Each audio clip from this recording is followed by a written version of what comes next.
Of course, we know from Islamic history, Brother Robert, that Muhammad gained his strength by the razzias, the raids on the Quraysh tribes, stealing, looting, raiding, pillaging. Certainly, my history hasn't informed me of a similar way of George Washington calling up the Continental Army, but we find that Muhammad, of course, how in fact did he gain power? Was it through a declaration of independence from the Quraysh? Was it through legislative action, perhaps? Was it through many entreaties to the Quraysh tribal leaders? Certainly not. This, of course, is analogous to what George Washington and the American revolutionaries did, but it's a completely different, diametrically opposed way of gaining power. Yes. Obviously, they both did fight wars. Obviously, they both gained political power as a result of those wars, although Washington was an elected official and Muhammad was a warlord who gained power solely by force of might. At the same time, however, the spirit of the way in which they fought was so different. And George Washington fought at a time before the Geneva Convention, but he still fought according to the rules of warfare that were generally recognized by civilized nations at the time. Take, for example, this from the life of Muhammad. Some people from the Urine tribe came to Medina, and its climate did not suit them. So Allah's apostle, that is Muhammad, of course, allowed them to go to the herd of camels given as zakat, and they drank their milk and urine as medicine. But they killed the shepherd and drove away all the camels. So, what would George Washington have done? Ask yourself if you think George Washington would have reacted in this way. Allah's apostle sent men in their pursuit to catch them, and they were brought, and he had their hands and feet cut, and their eyes branded with heated pieces of iron.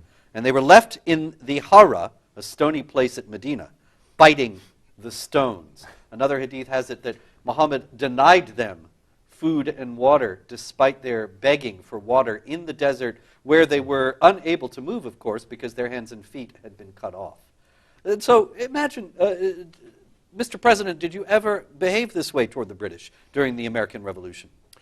No, I didn't, but I actually caught two issues in there. One, you could burn people's eyes out with hot nails and stuff, leave them out in the sun. You could do all sorts of horrible, violent things. And of course, there are far more stories than this in the Muslim sources.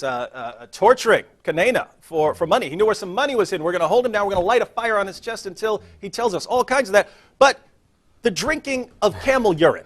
As medicine. I just can't get past that Mr. President, because did you drink camel urine as medicine? Specifically in this article, I was compared to Muhammad on the issue of personal hygiene. Right? That's right. That's right. On personal hygiene. You're comparing me on the issue of personal hygiene to a guy who's going around passing out camel urine as a drink.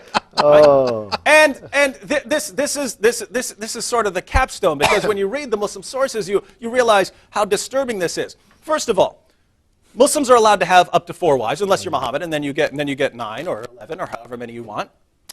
But Muslims are also allowed to rape their female captives when they attack some other place. Now think about this. You're marching into town. Oh, she's hot. Let me have sex with her. You don't know what diseases she has. We're talking about personal hygiene, right? You don't know what kind of disease that woman had. And then you go back to your 4 wives, and guess what? Now they all have the disease. Now all the kids you produce have the disease. Lots of disease spread around. Is this good for personal hygiene? I say no. We read in the Muslim sources that Muslims went to Muhammad and they said, Muhammad, we need to do our washings, right? We need to do our ceremonial washings. And we have over here the well of Buddha. It's filled with human waste. People put their urine, their feces. Women put their used menstrual cloths in there. They throw dead animals in there. And they say to Muhammad, should we use this water? And he says, yes, water is not made impure by anything. So they're rubbing this all over their face. Is that the sort of hygiene that I would practice? So suppose you sit there, you rub this all over your body. You're not feeling good. You rub it all over your body, clean yourself up for dinner, let's say.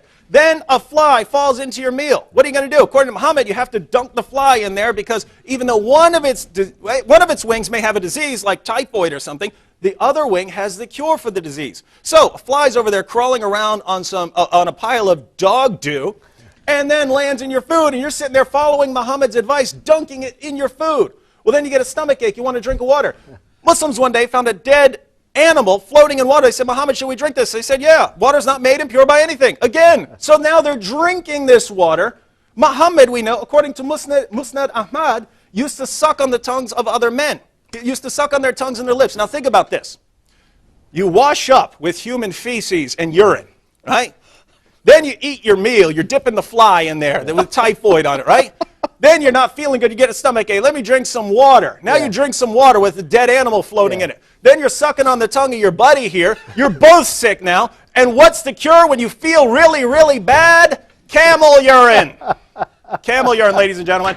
This is the guy that the Huffington Post compares me to. Mr. President, with all due respect, I must say I've enjoyed the last few minutes of that explanation. But you know, once again, trying to be fair, aren't these really peripheral issues? I mean, after all... Peripheral?